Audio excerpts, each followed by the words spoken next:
Bienvenidos a su noticiero Voz News. En esta, la última semana de agosto, les saluda Enrique Teuteló. Mi colega Karina regresará con nosotros este miércoles. Comenzamos. Hoy en una corte federal de Maryland se ha decidido el futuro inmediato del salvadoreño Kilmar Abrego García, su próximo destino, deportación posible a Uganda. No descansa la batalla de redistribución de distritos entre gobernadores republicanos y demócratas en el país. Esto cuando en apenas 5 años el censo y las mudanzas se van perfilando ya hacia uno de estos dos partidos.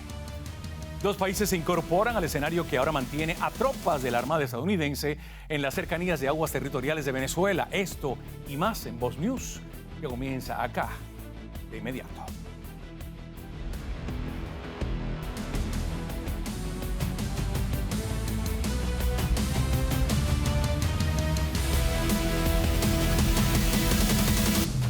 Y lo hacemos con lo siguiente. El presidente Trump se pronunció hoy luego de la más reciente detención de Kilmar Abrego García, señalado por pertenecer a la pandilla MS-13 y además de tráfico humano acá en Estados Unidos. De hecho, la fiscal general Pam Bondi responsabilizó a jueces y a cortes por, citamos, haberle permitido seguir delinquiendo. Juan Esteban Silva nos tiene el informe completo desde la Casa Blanca. Adelante, Juan Esteban.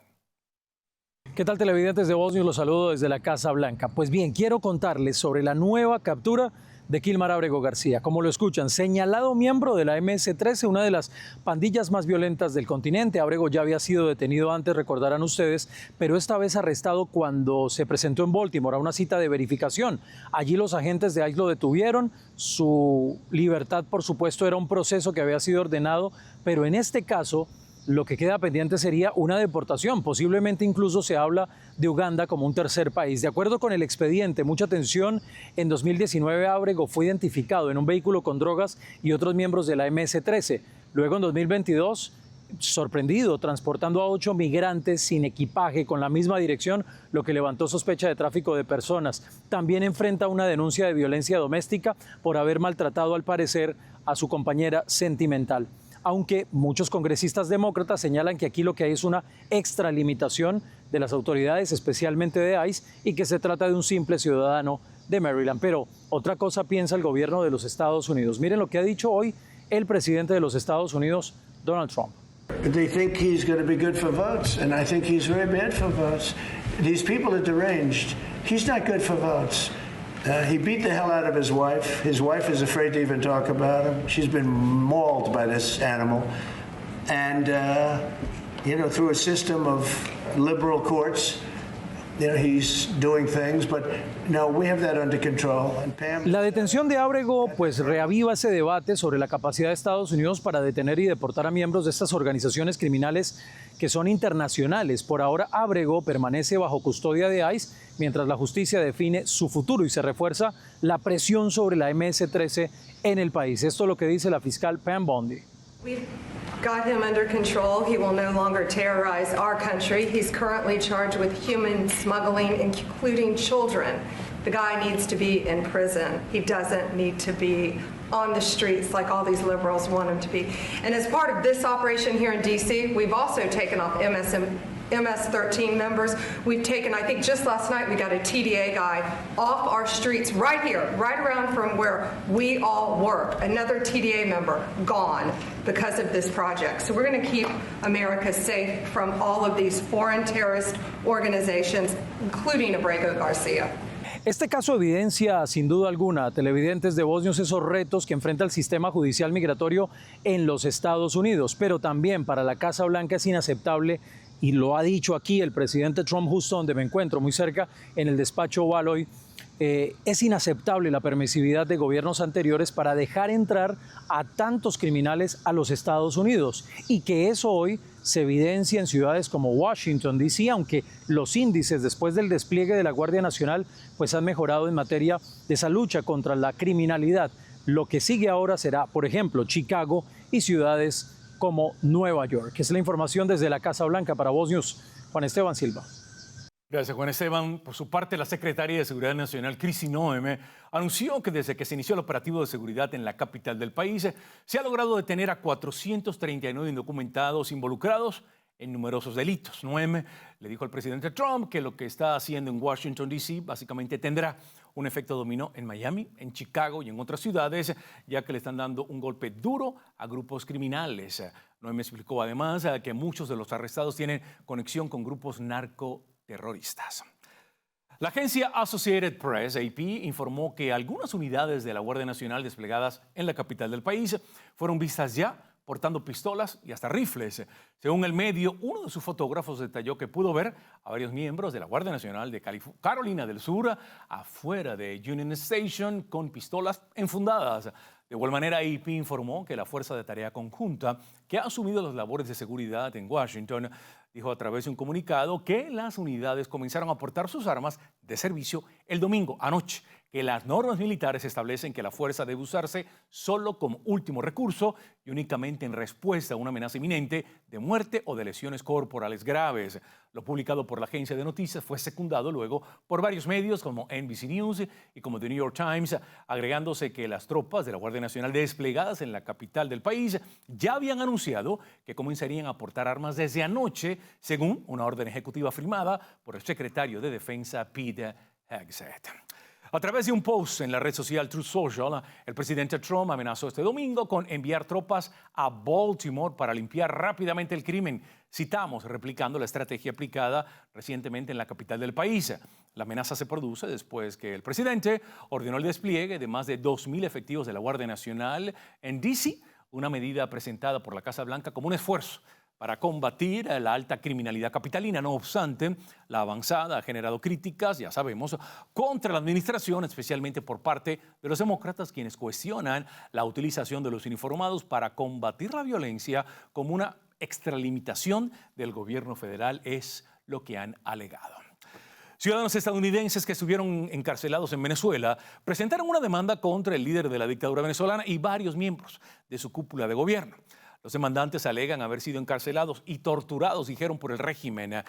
Las acusaciones incluyen violaciones a la ley antiterrorista, la ley de protección de víctimas de tortura y estatutos federales contra el delito organizado. Además, el gobierno estadounidense ha confiscado activos vinculados al régimen, como una aeronave incautada en República Dominicana, esto por violar sanciones estadounidenses. En paralelo, en el año 2020, el Departamento de Justicia había presentado cargos criminales ya en Nueva York contra Maduro por narcoterrorismo y conspiración con las FARC colombianas para traficar cocaína hacia Estados Unidos. En ese entonces se ofreció una recompensa por $15 millones por información que llevase a su captura. La de hoy en día, ya sabemos, asciende a los 50 millones ya. En medio de crecientes tensiones en el Caribe, Trinidad y Tobago expresó su respaldo al despliegue de destructores y buques anfibios de la Armada estadounidense en aguas internacionales cercanas a Venezuela, una operación liderada por la administración Trump para combatir el narcotráfico. El operativo incluye destructores de misiles junto a un escuadrón anfibio diseñados para contrarrestar amenazas múltiples. Esta operación responde a las acusaciones de Washington contra el régimen de Maduro, al que señala de liderar el llamado Cartel de los Soles, designado como organización terrorista por la administración republicana. Bueno, y más del tema, la operación preventiva o de preparativos básicamente antidrogas de Estados Unidos en el entorno venezolano continúa esto su curso. Ya escuchábamos el contexto desde Trinidad y Tobago, de hecho ha habido declaraciones desde Guyana y ahora Francia, específicamente se dio a conocer hoy, ha anunciado un refuerzo de vigilancia naval en lo que se llaman sus territorios de ultramar. Pedro Ruchurtu es coordinador de Relaciones Internacionales de María Corina Machado y de Edmundo González. Le damos la bienvenida esta tarde bajo el llamado Comando con Venezuela. Pedro, una vez más, buenas tardes, gracias por tu compañía y un placer, ¿eh? Un placer, gracias por la oportunidad, encantado. Pedro, vamos a aterrizar a nuestra audiencia. Los que no hemos estado al tanto de lo que ha pasado el fin de semana y ha sido muy activo en materia de Estados Unidos-Venezuela, ¿qué ha sucedido? A una actualización, por favor. Bueno, creo que lo que hemos estado viendo es una actividad permanente que, como he dicho en otros espacios, tiene que ver con la caracterización definitiva de un régimen que ya deja de ser catalogado simplemente como una dictadura, sino que se cataloga como una organización criminal y que evidentemente ha tenido actividades que han afectado la seguridad no solamente de los Estados Unidos, la seguridad nacional de los Estados Unidos, sino de todo el hemisferio. Y en ese sentido hemos estado viendo un intenso operativo, no solamente por parte de Estados Unidos, a través de un despliegue militar importante, sino también la cooperación de algunos países, entre ellos Francia y algunos otros, y también algunas declaraciones importantes que hemos visto en el caso de Guyana y de Trinidad y Tobago, que al final lo que están intentando de alguna manera es retomar el control y la seguridad del Caribe, nada más y nada menos. Y esto tiene que ver concretamente con una serie de actividades criminales que viene ejecutando el régimen venezolano y que tienen que ver, por supuesto, con narcotráfico y otros ilícitos, y de esta manera asegurar el control de la zona, lo cual, insisto, confirma lo que se ha dicho por muchos años y que además tiene que ver, tiene un componente fundamental con fundamentalmente la designación que hizo Estados Unidos hace un par de semanas del Cartel de los Soles como organización terrorista global. Este marco, pues sencillamente ha dado la oportunidad de ejecutar una serie de acciones para frenar estas actividades criminales y evidentemente debilitar dos cosas muy concretas. Por un lado, la capacidad del régimen de seguir haciendo daño dentro de Venezuela a través de la represión, porque evidentemente estas actividades le permiten financiarse para esto. Y en segundo lugar, precisamente cortar parte de esos flujos financieros que le siguen dando disponibilidad económica pues para sus andanzas en la región. Ahora, Pedro, luego de la liberación de presos políticos en Venezuela, más de una decena, estás más que al tanto del tema, quizás un intento, digamos, de rama de olivo desde Caracas, pero ahora, digamos, frustrada por la demanda de estadounidenses liberados por Maduro. ¿Hay algún equilibrio, digamos, o alguna contraindicación entre esos dos anuncios en todo este escenario? Mira, lo que hay que siempre recordar acá es que el régimen venezolano, si algo aplica, es lo que se denomina la diplomacia de rehenes y utiliza fichas de canje permanentemente. Esa es su manera de jugar, no solamente con la comunidad internacional, sino también incluso con la propia dinámica de la política interna. Y desde luego yo no tengo la menor duda de que todas estas acciones que estamos viendo, que son presión, en definitiva, para el régimen, de alguna manera están intentando que el régimen muestre alguna señal, ¿no? Para quizás lo que llaman distender la situación. Pero la realidad es que hay un entendimiento clarísimo de lo que es el régimen y su naturaleza criminal y la administración de los Estados Unidos, encabezada por el presidente Trump y por supuesto el secretario de Estado Rubio, entienden lo que es el régimen, no solo en su naturaleza criminal, sino incluso su naturaleza terrorista de Estado al reprimir. Ahora, Ahora, adelante. importante esto, por supuesto que toda liberación de presos políticos es importante, significa alivio, significa alegría para una familia, significa menos dolor para un grupo de familias, pero al final el problema de fondo sigue en el poder, que es quien sigue creando y generando presos políticos y secuestrados. Así que lamentablemente este régimen, como ha actuado, libera a algunos para luego llevarse a otros. Claro. Por eso es que es tan importante derrotarle. Ese desplazamiento de la Armada estadounidense, ¿hasta qué punto, Pedro, es una advertencia? ¿Es una presión y solo eso y no acciones militares reales? Básicamente, no sé si viste esta mañana el titular de New York Times que Estados Unidos estaría buscando confrontación militar con Venezuela. El punto es, no es que ni mucho menos pretendamos que haya un encontronazo militar o una escalada grave en la zona, pero como dirían en nuestros países, es una advertencia, es una presión o como dirían popularmente, es como el cuento del pastorcito mentiroso, como crying wolf, como se le llama en inglés. ¿Es básicamente presión o podríamos ver una evolución nunca antes vista en la zona entre Estados Unidos y Venezuela? Bueno, ya el despliegue que estamos viendo es inédito en torno a su fuerza y además a la cantidad y sobre todo la determinación, ¿no? De ir directamente contra los carteles de la droga y además dentro de un conjunto de acciones de la administración.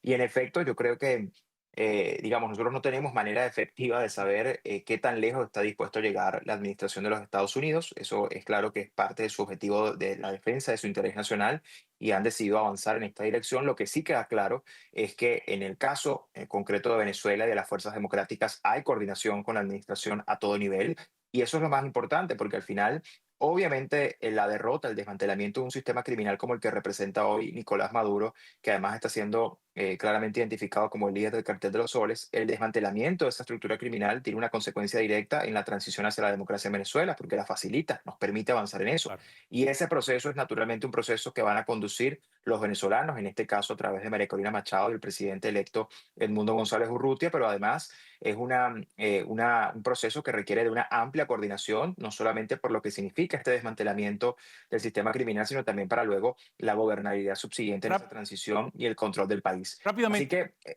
por sí. favor, termina la idea y te quiero hacer una pregunta muy No, rápida.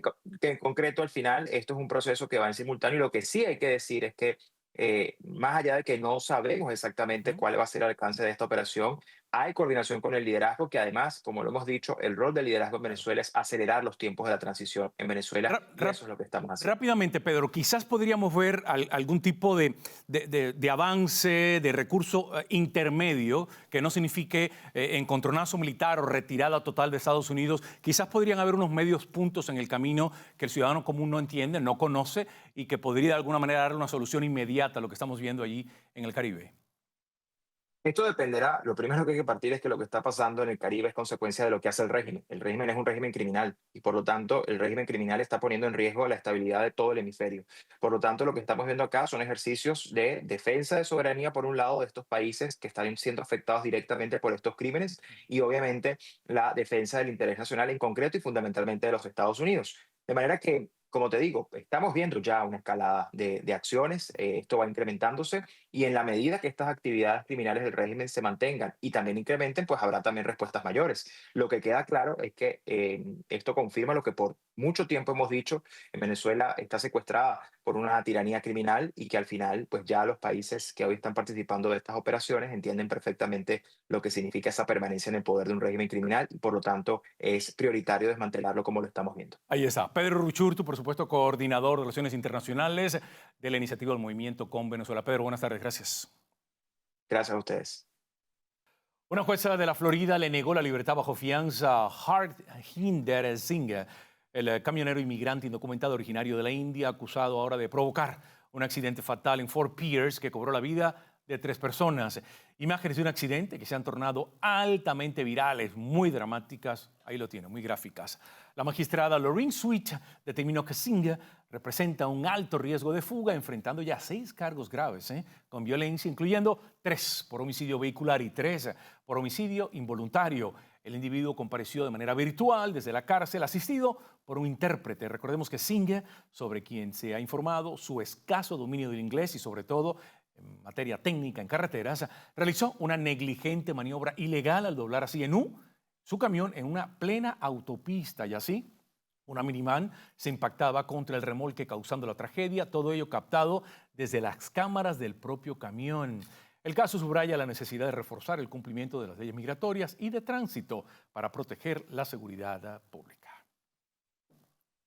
Demócratas y republicanos han redoblado su apuesta por la redistribución de distritos electorales, un verdadero avispero político que lleva ya semanas en todo el país. Los azules aseguran que contraatacarán aún más fuerte, mientras que el presidente Trump amenaza por su parte o advierte con demandar, por ejemplo, al gobernador de California, Gavin Newsom. Vanessa Vallejo nos reporta desde la capital del país sobre este diferendo que no cesa. En medio de la pelea entre demócratas y republicanos por los nuevos mapas electorales en Texas y en California, los demócratas parecen redoblar su apuesta e incluso estar dispuestos a utilizar una estrategia aún más agresiva. Durante la reunión anual de verano del Comité Nacional Demócrata en Minneapolis, el presidente del comité, Ken Martin, dijo estar frustrado e invitó a sus copartidarios a luchar con más fuerza contra lo que denominó el fascismo del presidente Trump. Escuchemos parte de sus declaraciones. Now look, folks, I'm sick and tired of this Democratic Party bringing a pencil to a knife fight.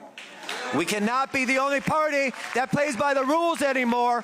We've got to stand up and fight. We're not going to have a hand tied behind our back anymore.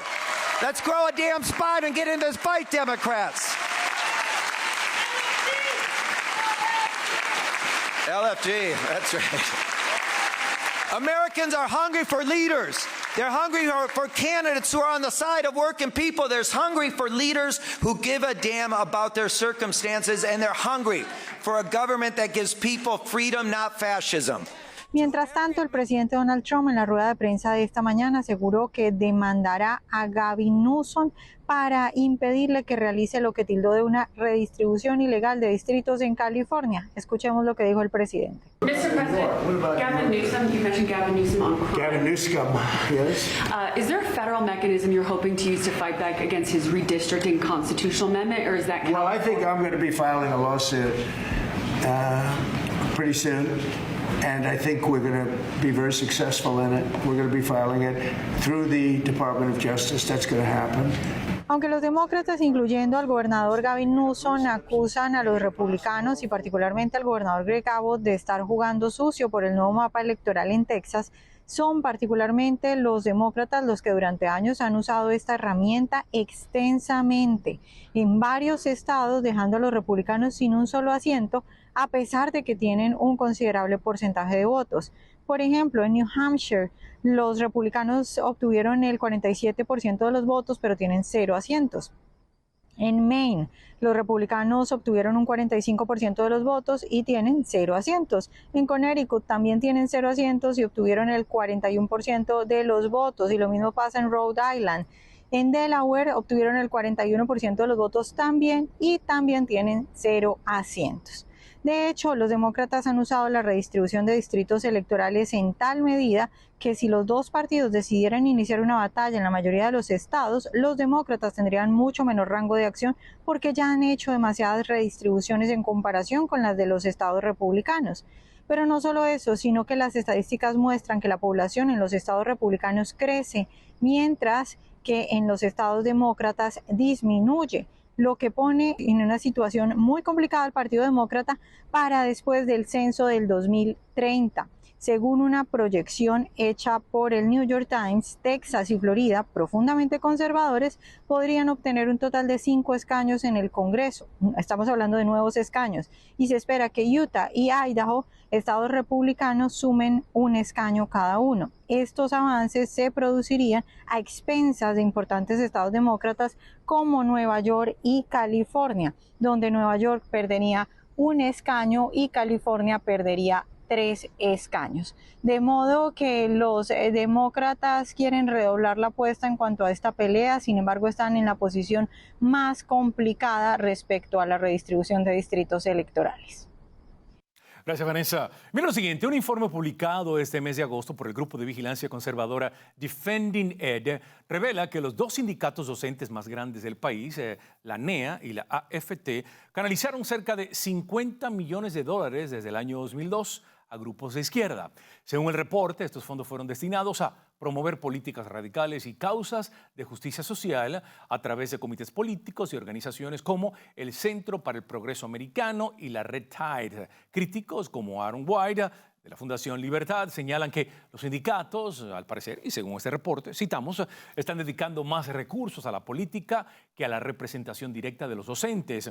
Aunque los sindicatos cuestionan el informe, su historial de apoyo a candidatos demócratas y participación en eventos partidistas refuerzan las preocupaciones sobre el uso de fondos públicos para tales fines de índole ideológica. Un nuevo análisis del llamado Crime Prevention Research Center reveló descubriendo que el FBI ha subestimado el número de veces que civiles armados han evitado o erradicado incidentes con tiradores activos en Estados Unidos. Según el FBI, los civiles detuvieron solo 374 casos de tiradores activos entre el 2014 y el año pasado, lo cual supone una tasa del 3.7%. Pero el CPRC, un organismo de vigilancia de datos sin fines de lucro sobre temas de delincuencia, afirma por su parte que descubrió 561 incidentes durante el mismo periodo con ciudadanos armados, deteniendo 202 de ellos, o el 36%. El ente agregó que el porcentaje saltó al 52.5% cuando se excluyeron los tiroteos ocurridos en las llamadas zonas libres de armas. Según el CPRC, los datos del FBI son erróneos en parte porque en algunos casos los civiles que intervinieron figuraban como guardias de seguridad, incluso cuando eran ciudadanos privados. El grupo también descubrió que los transeúntes armados que frustraron ataques no se contabilizaron si los sospechosos lograron huir. Largos años de cárcel y una escandalosa multa en dólares, el futuro que le espera desde Nueva York a Ismael El Mayo Zambada. Hoy se declaró culpable. Volvemos y ampliamos.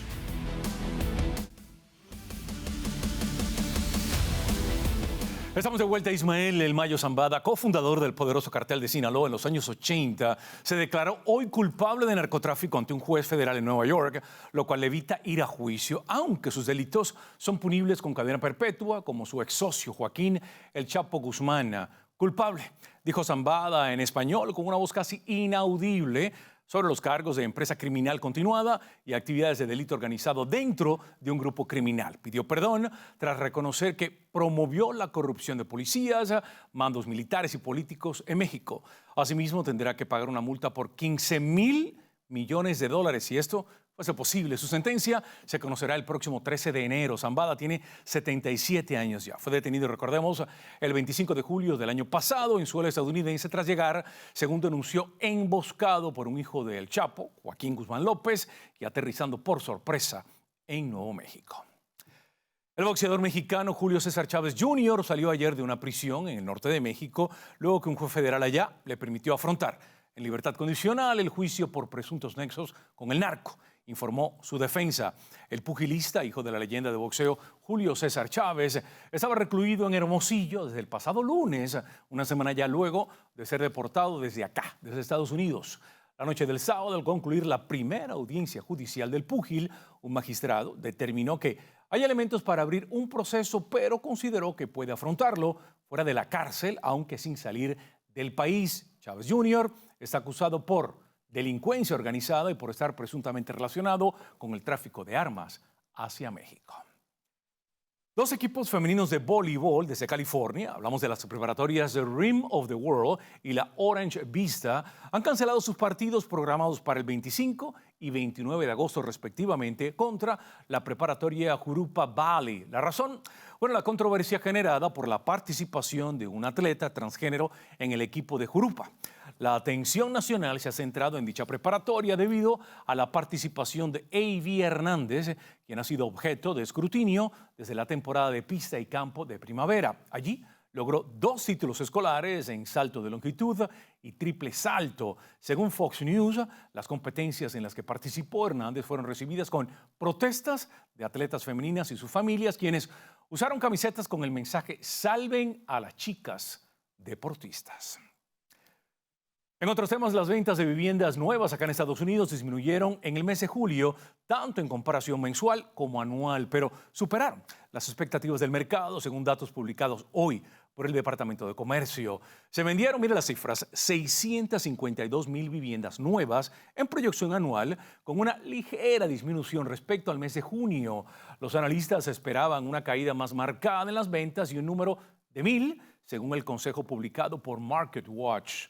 La buena noticia para los compradores, bueno, los precios siguen a la baja, tanto mensual como anualmente, con la media ubicada en $403,000.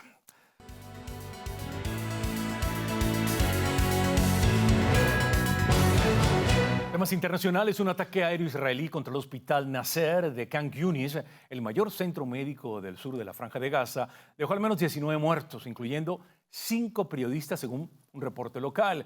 El ejército israelí indicó que había efectuado un ataque en la zona del hospital Nasser y agregó lamentar cualquier daño causado a personas no involucradas y que no tiene como objetivo a los periodistas como tal. Fin de la cita.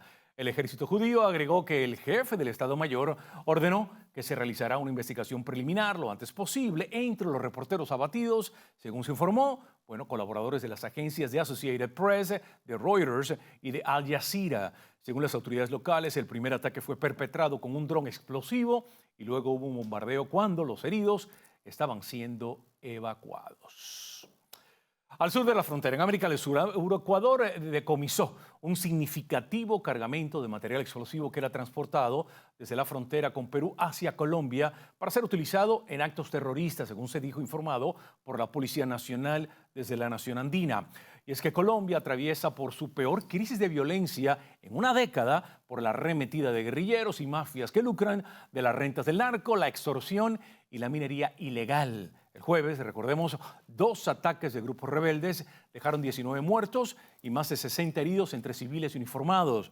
Por su parte, la policía ecuatoriana señaló que incautó 3.750 cartuchos de emulsión explosiva y 25.000 metros de cordón detonante en un operativo en la frontera entre los 2 países que dejó 2 ecuatorianos detenidos.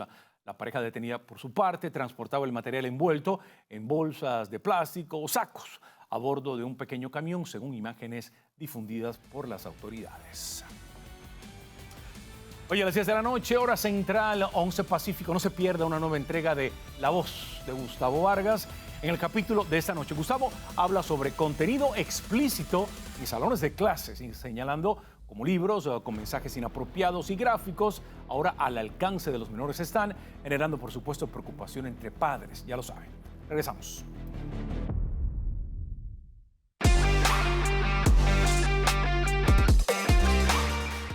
Desde Maryland a El Salvador, a Tennessee y nuevamente a Maryland. Pero al negarse a ir a Costa Rica bajo un acuerdo previo propuesto, podría terminar en África, en Uganda. Hablamos de lo que hoy se escuchó desde una corte federal en Maryland sobre el caso de Kilmar Abrego García. Hoy, el lunes, le damos la bienvenida a nuestros panelistas, Vanessa Vallejo, corresponsal y analista acá de Voz Media, a Silvio Canto, profesor universitario, y Orlando Bendaño, también corresponsal y analista de nuestro medio informativo. Bienvenidos a los tres. Vanessa, quisiéramos comenzar contigo y en tu comentario.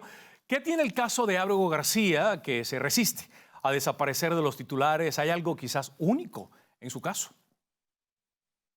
Curioso estar viendo en este momento a los demócratas y a todos estos activistas de izquierda haciendo todo un show, llorando esta mañana en la rueda de prensa, abrazándolo como si fuera una quinceañera inocente a la que le van a destruir la vida. Estamos hablando de un hombre acusado de tráfico de personas, de estar relacionado con bandas criminales, de golpear a su esposa. Es decir, estamos hablando de un hombre que tiene un prontuario criminal y vemos a la izquierda tratándolo como si fuera un niño inocente y intentando de todas las formas posibles que se quede en este país. Yo creo que la izquierda está completamente perdida cuando escoge un caso como este. Seguramente hay otros casos que podrían conseguir más la solidaridad de las personas. No sé por qué insisten precisamente con este caso. Creo que es otro de los grandes errores del Partido Demócrata en los últimos días. Eso sí hay que decir, que fijémonos que ya ahora es una cuestión más como de grupos de estos activistas, porque creo que particularmente los representantes, incluso el senador, como que ya escondieron la cara y se dieron cuenta que esto les estaba quitando puntos en vez de hacerle ganar puntos. Orlando, dado su historial criminal alegado, lo que básicamente continúa asegurando el reporte federal, incluyendo asaltos, porte de armas ocultas, cargos por contrabando humano, que bien rememoraba a Vanessa, ¿cómo demuestra este caso la importancia de priorizar, digamos, deportaciones de individuos con antecedentes claros para proteger básicamente a las comunidades en nuestros vecindarios? Absolutamente. Este caso es simbólico, yo creo que para todas las partes. En el caso de la administración Trump es un caso simbólico porque es la muestra de la eficiencia y de alguna manera lo óptimo que pudiera ser el programa de deportaciones de criminales ilegales, el programa de abordar a aquellos que están en Estados Unidos y no deberían estar y han cometido delitos. Por lo tanto, deberían estar en su país de origen o en este caso en África. Para el caso de los demócratas también se convirtió en un símbolo que les salió muy mal. En un principio trataron de presentarlo como un símbolo de las víctimas de este programa de deportaciones de la administración Trump. El problema es que la víctima, a quien estaban presentando como de alguna manera alguien que estaba injustamente siendo tratado por la administración, en este caso de deportaciones, pues terminó siendo una persona, como dice Vanessa, con un terrible prontuario. Y entonces los demócratas terminaron construyendo la imagen de verse defendiendo, tomando margaritas, celebrando a una persona que la mayoría de los americanos saben que debería pagar con la justicia y no debería estar en Estados Unidos. Claro, comparado a las imágenes del pasado, recordamos las madres refugiadas en las iglesias, eso de alguna manera los pone en un apretón muy complicado, sobre todo mediático. Bien decía Vanessa que muchos básicamente le han quitado la cara a las declaraciones. Silvio, ya sabíamos de Sudán del Sur recibiendo indocumentados. Ahora escuchamos de Uganda, una iniciativa que apenas leemos que se concretó hace unos 4 días con Estados Unidos. ¿Qué le espera a un Kilmar o a otras personas que están en su situación en África? ¿Quién los sacaría de allí? Y te agrego algo más. Ante la amenaza de deportación a un tercer país como Uganda, ¿debería quizás el Congreso, mayoría republicana, impulsar leyes para facilitar deportaciones a naciones no originarias cuando el país natal, como El Salvador, presenta, digamos que complicaciones? Puede ser, y gracias por la invitación, como siempre. Pero mira, el problema que yo le veo a este hombre, yo comparto lo que dijeron los colegas sobre su vida. Este hombre tuvo una gran oportunidad en 2019, cuando la corte lo iba a deportar y lo dejaron quedarse aquí. Y en vez de haberse dedicado a hacer algo productivo con su vida, como conseguirse un trabajo, aprender unas clases de inglés, tratar bien a su esposa, decidió regresar al negocio. Lo agarraron en Tennessee otra vez más, metido en problemas. Entonces, es muy difícil tener lástima con este señor, porque él francamente ha estado jugando con la ley y burlándose de la ley por todo este tiempo. Ahora, yo no sé esto de Uganda, yo no sé qué puede ser bueno o malo. Yo sé que Uganda está muy lejos, pero si yo fuera él y me hubiera ido a Costa Rica, por lo menos estoy más cerca de mi país ahí, ¿no? Pero es como que llegas a un punto en que con este hombre lo que tú quieres es que se acabe el capítulo, se acabe el cuento, porque yo no le veo ninguna lástima a un hombre que primero de todo está metido en tráfico humano y después le está pegando a su esposa. Como que, digo, francamente, yo no tengo ninguna lástima y que vaya a Uganda o Costa Rica, que se vaya donde sea y que por favor paremos de huir de él, Enrique. A ver cómo se pasa la página mediáticamente. Y hablando de pasar página, Vanessa, ¿has visto en otros temas, y lo has visto de primera mano sin duda alguna, los resultados de los operativos que básicamente en la capital del país están sucediendo? La administración Trump ha dicho en más de una ocasión que Chicago sería la próxima ciudad elegida para este operativo. ¿Es Washington y es Chicago dos animales, digamos, sociopolíticos muy diferentes para perseguir un mismo resultado? Pues yo creo que son diferentes en el sentido práctico para lo que quiere hacer Trump, en tanto que, claro, DC, pues él puede utilizar a la guardia, pero en Chicago, a no ser de que, no sé, utilice, eso sería el título 10 del Código de Estados Unidos, hablando de una federalización por una emergencia, como insurrección o disturbios graves, que es como lo que dice la ley. Es decir, son diferentes en cuanto a eso, pero yo creo que uno podría decir que Chicago y DC se podrían parecer en el sentido de que de pronto son ciudades que en ciertas áreas son seguras, pero que en otras áreas las personas que viven en esas áreas la están pasando muy mal. Es decir, la última vez que yo fui a Chicago, que fue hace menos de un año en la zona turística, yo la pasé muy bien, no sentí nunca riesgo, que es similar a lo que me puede pasar aquí en DC cuando estoy en las zonas turísticas, pero la gente del día a día, los hispanos, las minorías, la gente más de la clase trabajadora que vive en esas zonas complicadas, yo creo que tanto en DC como en Chicago estarían aplaudiendo una eventual medida del presidente como la de DC, pero en Chicago. Orlando, en un tema muy seguramente recurrente, si ojalá pudiéramos, digamos que quitar, si se pudiera, el elemento político, ideológico del tema, ambas partes, ¿crees que tienen sus razones legales, sus razones constitucionales en el diferendo? La Casa Blanca por un lado y por otra parte el alcalde y el gobernador de Illinois. A ver, el problema es que la legitimidad, de alguna manera, la autoridad también depende de su capacidad de mantener el orden, ¿no? Yo creo que por eso votan los electores, por eso esas personas tienen esos cargos. Si no pueden mantener el orden, si no son eficientes, pues pierden legitimidad. Y en ese sentido, si una autoridad mayor está dispuesta a atender a esos electores y garantizarles la seguridad, yo creo que eso es lo correcto.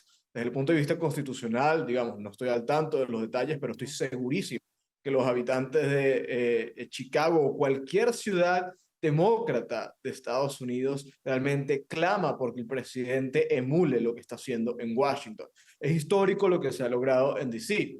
En mucho más de una semana, 12, 13 días, no ha habido un homicidio. En comparación con los años de la administración Biden, los números eran terribles. Y eso es lo que está logrando la disposición de realmente el gobierno federal de lograr el orden, rescatar lo que en las ciudades demócratas se ha perdido. Entonces, si estas ciudades demócratas están aterradas por la posibilidad de que el gobierno federal intervenga o haya presión o lo que sea y creen que eso es una perversión del sistema democrático y de la autonomía de estas ciudades, pues que se pongan a trabajar que hagan lo que les corresponden y así eviten este tipo de discusiones. Silvio, precisamente el alcalde de la Ciudad de los Vientos, que además es maestro, el líder sindical educativo, ha dicho que llamaría a reaccionar contra la tiranía. Citamos esa palabra. ¿Es tiránica la estrategia de la administración Trump? No, tiranía es tener a un montón de gente viviendo en estas condiciones. La idea de que la gente tiene que entender lo difícil que es vivir en esas ciudades, sobre todo para los negros que viven en esas ciudades, que viven el crimen perpetuo. Pero mira, yo tengo un artículo que va a salir mañana sobre este tema, y te quiero adelantar esto, y es en el American Thinker, en el cual yo critico a los demócratas por no aprovechar esta oportunidad para trabajar con el presidente Trump. Porque en realidad, si tú pudieras limpiar estas ciudades, tú no solamente estuvieras ayudando al presidente Trump, pero los gobernadores y los alcaldes de esos lugares también compartieran en la victoria. Chicago es, como decía Vanessa, muy bonito, depende de donde tú vayas. Lo mismo con Washington, D.C. Pero Filadelfia es un desastre también, Baltimore es un desastre también. Y sería, pero buenísimo para el país, que los dos lados pudieran trabajar juntos. Que el presidente diga, yo quiero resolver este problema, y el gobernador de Illinois diga, ¿sabes qué? Yo lo voy a hacer contigo. Vamos a poner la Guardia Nacional y regresar el orden a la ciudad de Chicago. Todo este caos y desorden tiene un impacto no solamente humano, pero también en los negocios, porque nadie quiere invertir en un lugar donde tú no sabes si mañana te van a secuestrar tu carro o van a meterte en tu negocio. Entonces, los demócratas, en esta locura que ellos tienen de siempre oponerse a lo que el presidente Trump quiere hacer, están fallando a los ciudadanos y a los negocios que están en esos lugares, Enrique. Bueno, pues ahí lo tiene. Vamos a ir a la publicidad, pero les recordamos a ustedes, por favor, invitados, no se nos vaya nuestro panel. Como siempre, tenemos una segunda parte, más temas. Y a ustedes, por supuesto, la audiencia puede irse a todas nuestras plataformas y buscarnos allí como Voz USA, como Voz Media, como Voz News. Y, por supuesto, los esperamos a aumentar esta familia, digamos, en redes, en medios alternativos, en su canal preferido. Pero, por favor, hágalo. Nos vamos. Regresamos luego de la pausa.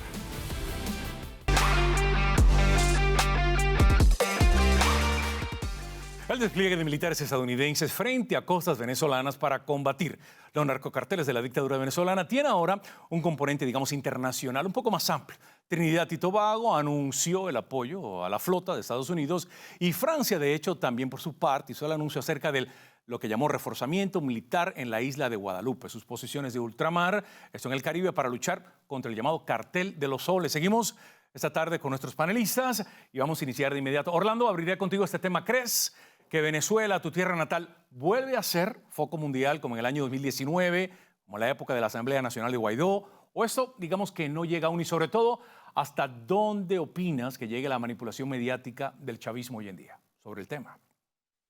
Bueno, sí, hay mucha expectativa y mucha atención por lo que pueda pasar en Venezuela. Creo que es claro que esto se ha vuelto enormemente relevante, no solamente para la audiencia en general, sino en Estados Unidos, ¿no? Estamos viendo constantemente influencers, sobre todo gente del mundo MAGA, incluso fantaseando, ¿no?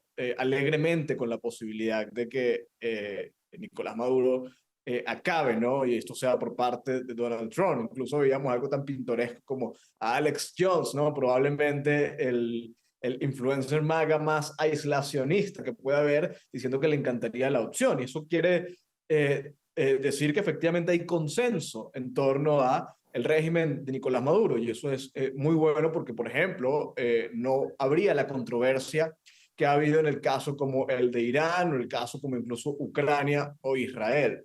Y esto es tan fácil porque todo el mundo identifica el problema que significa Nicolás Maduro. Nicolás Maduro no solamente es un problema para los venezolanos, sino que es un problema regional y particularmente para Estados Unidos. El narcotráfico afecta terriblemente a Estados Unidos y Nicolás Maduro es uno de los principales factores de desestabilización del narco en el mundo. Desde Venezuela estaría saliendo, según reportes, el 30% de la droga que se consume en el mundo. Esto evidentemente es muy grave. Ahora, ¿hasta dónde va a llegar Estados Unidos? Es prematuro para saberlo. Hay reportes de un mega despliegue, un despliegue que podría trascender lo que pudiera ser intercepciones o neutralización de rutas del narcotráfico, pero ¿hasta dónde va a llegar? Eso solamente lo sabe Donald Trump. Vanessa, vamos a hablar inmediato de implicaciones, pero quiero leerte lo siguiente. El presidente Trump dijo hace escasos minutos, estamos listos para ir a cualquier lugar. Nuestro ejército está completo, podemos ir a cualquier lugar en menos de 24 horas. Básicamente lo que decíamos, ¿qué implicaciones le traería al mandatario un nuevo, digamos, fracaso frente a Venezuela si Maduro no se va, por supuesto? Bueno, yo creo que hasta ahora lo que ha dicho Estados Unidos es bastante prudente en el sentido de que como que está generando el ambiente, pero tampoco es que haya dicho vamos a sacar a Maduro, ¿no? En ese caso, pues si las operaciones se limitan a cuestiones específicas de cargamentos de narcotráfico, yo no creo que sea precisamente decir que el presidente Trump vaya a quedar mal o algo así. Yo creo que hasta ahora lo que está haciendo es generando, lo que yo veo es que está generando un clima de presión para ver si ocurre algo, digamos, espontáneamente desde adentro. O bueno, espontáneamente en el sentido de que no creo yo que hasta ahora pues vayamos a ver a tropas americanas en suelo venezolano. Creo que simplemente se está generando ese clima de presión. Sin embargo, lo que dijo el presidente, muy en línea con eso, con generar el clima de presión y decir las opciones están sobre la mesa, que es más o menos lo que está haciendo, es una completa realidad. Y todos sabemos que Estados Unidos tiene toda la fuerza para llegar rápido a Venezuela y para en muy poco tiempo terminar con la tiranía de Maduro si es que lo quisiera. Entonces, está diciendo toda la verdad del presidente Trump y creo que es otro, digamos, otro insumo más para este clima de intentar presionar. Ahora, señor Silvio, precisamente sobre ese tema, lo que comentaba Vanessa, ¿cuál sería la implicación? ¿Cuáles serían quizás recursos intermedios, no necesariamente que tuviera que ver con el Palacio de Miraflores, sino con el tema del narcotráfico por parte del Cartel de los Soles? Y el punto es que tienes una comunidad internacional, tienes una comunidad venezolana desperdigada por el mundo entero, tenemos cubanos en el mundo entero, tenemos nicaragüenses en el mundo entero, esperando que algo definitivo suceda en contra de personas que básicamente son administradores de tiranías durante décadas y no sucede. La entrevista un poco más temprano, en el segmento anterior, decíamos, ¿cuánto más vamos a esperar por una amenaza que no termina, digamos, de cuajar? Entonces, ¿cuál es el momento actual, histórico, que le corresponde a Estados Unidos? ¿Advertir, amenazar o tomar una acción que hace décadas no se ve en este lado del hemisferio? Pues yo diría que serían las tres cosas. Digo, yo siento que si va a haber acción militar, Enrique, yo creo que va a ser más contra los carteles en áreas internacionales. Por ejemplo, los aviones o buques de carteles. Yo no veo, francamente, tropas americanas en Caracas. Yo no veo eso. Okay. Por la simple razón de que puede ser muy contraproductivo estar teniendo batallas en las calles de Caracas. Entonces yo no veo eso. Pero yo sí veo una posición activa contra posiciones de carteles, aún en Venezuela, pero no en Caracas, en algunas costas o algo, donde pueden estar. Para mí es muy interesante la participación de Francia, sobre todo la isla que ellos tienen por ahí. Esas islas en el Caribe son súper importantes y estratégicas para los carteles, porque ellos pueden entrar y salir de ahí de lo más fácil y no son islas con muchos gobiernos que pueden proteger. ¿Tú te acuerdas lo que pasó con Granada? Claro. Esto ya hace un buen tiempo, pero la Granada se convirtió en un punto súper importante para los MiGs rusos que podían despegar de ahí. Por eso es que Reagan sacó al gobierno que estaba en Granada. Entonces esas islas son importantísimas. Me da gusto que Francia por lo menos está viendo eso y ojalá que otros países lo vieran también. Acción militar no, pero amenazar y tomar acción contra carteles, yo creo que eso es muy probable, Enrique. Ver el cerco, entonces. Así es. ¿Cómo funciona? Orlando, sobre este tema, Orlando, entonces, caramba, bottom line, como se diría, el problema de Maduro es de los venezolanos, el problema del castrismo es de los cubanos. O sea, ¿esto es lo que resume el asunto o es una visión simplista? No, yo creo que es simplista, porque esto se ha convertido en un problema regional importante. El caso cubano lo fue por mucho tiempo y lo sigue siendo. En parte Venezuela es autoría del caso cubano.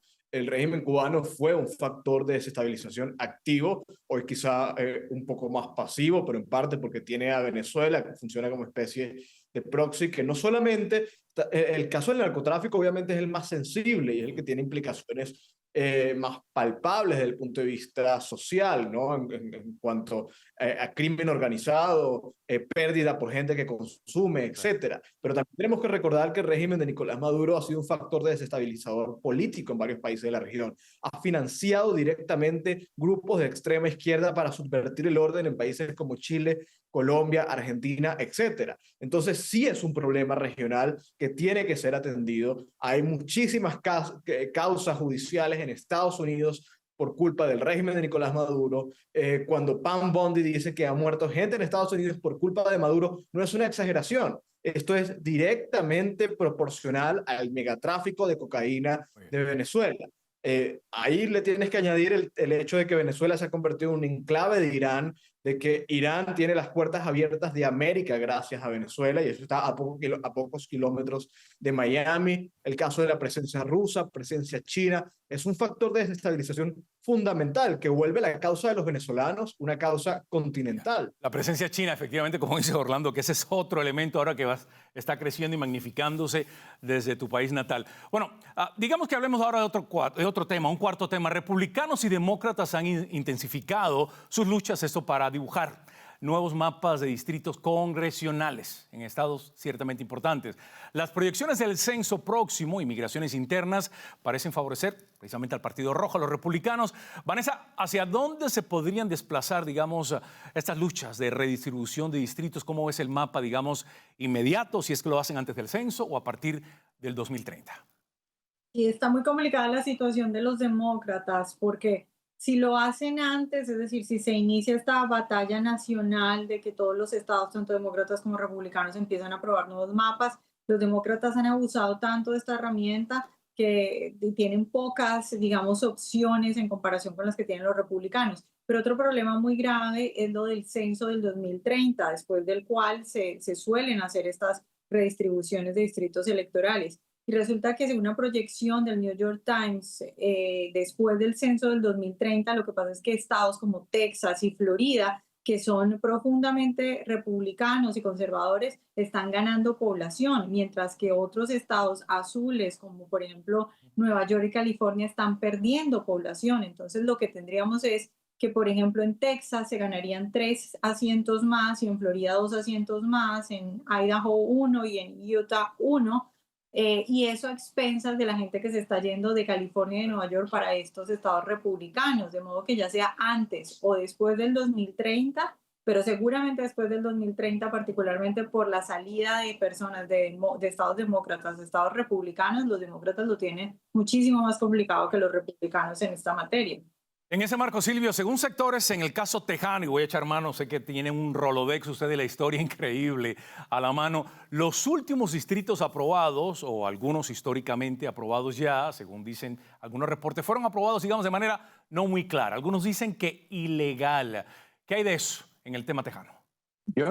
Eso es pura demagogia, no hay nada ilegal, porque el Estado decide cómo se dibujan los distritos, y los demócratas nos enseñaron cómo hacer eso, francamente, aún aquí en Texas. Entonces, yo no veo ningún problema con eso. Además, discriminación contra quién. 4 de los 5 nuevos distritos van a ser hispanos. Entonces, yo no le veo a eso mucho. Pero lo que Vanessa estaba diciendo, si me permites conectarme con lo que ella estaba diciendo, es interesantísimo porque no solamente estamos hablando de distritos, estamos hablando de votos electorales. Y si, por ejemplo, en las elecciones de 2032, que es cuando esto sería factible, tú estás en los 312, por ejemplo, votos electorales que Trump ganó estas elecciones, ahora serían como 330 para el candidato republicano, asumiendo que los estados voten igual, que probablemente así sea. Entonces, cada día, como que los chances de una Cámara de Representantes demócrata se hacen más y más difíciles, y cuando California tenga que hacer su nuevo census en 2030 y hacer nuevos distritos, ellos van a perder muchísimos distritos, como dijo Vanessa. Entonces, como que el viento está a favor de los republicanos en este tema, pero digo, la realidad es que si tú ves el mapa de Illinois, eso es todo lo que tú necesitas a entender sobre cómo los demócratas han manipulado esto conocido como gerrymandering, que hablando de historia, la palabra gerrymandering viene de un gobernador demócrata de Massachusetts de hace como 200 años, que se llamaba Jerry, el gobernador Jerry. Y entonces él aprobó un distrito y uno de los distritos se parecía a un salamander. Y un periodista muy inteligente creó la palabra gerrymandering. Y de ahí viene la palabra, así que es una palabra de un pececito que se parecía al distrito a un pececito. Es igual que el de Illinois, que se parece a un gusano en una botella de tequila. Si tú miras el mapa de Illinois, hay un gusano como que en el medio del mapa, que ahí es donde metieron a todos los republicanos. Sí, algunos son muy caprichosamente diseñados y uno, por supuesto, en ambos partidos le pone a pensar uno muchísimas cosas. Orlando, ¿debe un nuevo censo, más del tema de redistribuciones, dejar por fuera una propuesta que había lanzado ya hace unos días el presidente Trump, por fuera a personas indocumentadas? Un censo que ciertamente sirve para materia de votos en cuanto a redistribución, pero también quizás para analizar presupuestos a futuro, educación y tal. ¿Es un tema sensitivo no contar a todos los que en un país de una u otra manera le van a costar al erario público? No, yo no sé cuál es la polémica. Yo creo que es fundamental que una nación sepa cuántas personas son ciudadanos exactamente.